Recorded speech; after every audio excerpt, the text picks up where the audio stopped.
But here with reaction to all of these developments out of Washington tonight, we're joined by Florida Congressman, also gubernatorial candidate, who I have said I want to win to be the next governor. And Ron DeSantis is with us, sir. Okay, I know these are just released. We're pouring through the 49 pages. We know the hatred Strzok and Page have for President Trump. What do you got so far?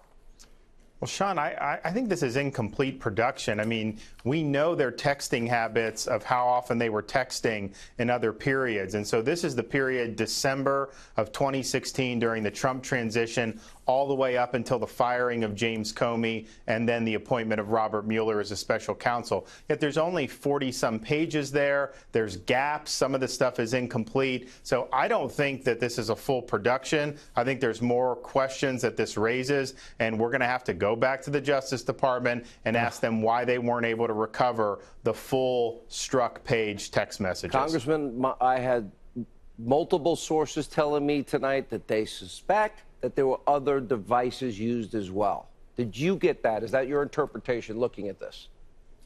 Yes, and we've also have reason to believe that they were using something called the clean Gmail, which is everyone has access to the account and you just do messages in the draft and then respond to draft, so you're not actually sending emails. So yeah, there's a lot of things that they do using iMessage. So we've got to get all of that we can get for sure, but this is not it. I mean, Sean, you've documented these are lovebirds. They had all this hatred for the president. They were very quick to put their opinions about everything that was going on, and yet here, you know, you'll just see gap after gap. So I'm not satisfied.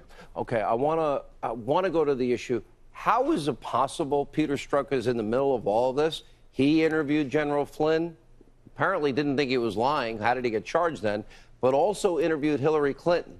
But that was in July of 2016. It was early May of 2016 where it was Strzok and Comey himself writing an exoneration that actually used the standard, the legal standard that means Hillary would have broken the law. They changed the wording to take that part out, and the original drafting also had in that multiple foreign intelligence agencies had hacked into Hillary Clinton's email server, and that means top secret, classified, special access programming information was in fact obtained by America's enemies, and none of it would have been redacted, sir.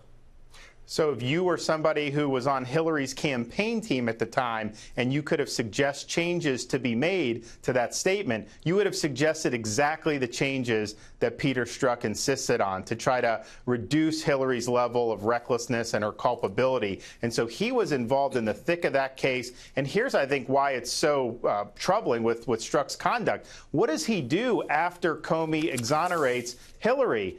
A couple weeks later, he opens up a collusion case against the Trump campaign based off what we now know was a 2-page document with no actual intelligence. And then eventually they supplemented it with a fake dossier paid for by the Democrats. But Strzok was the prime driver, not only behind exonerating Hillary, but then pursuing this collusion fairy tale. And that ultimately led to the appointment of Mueller.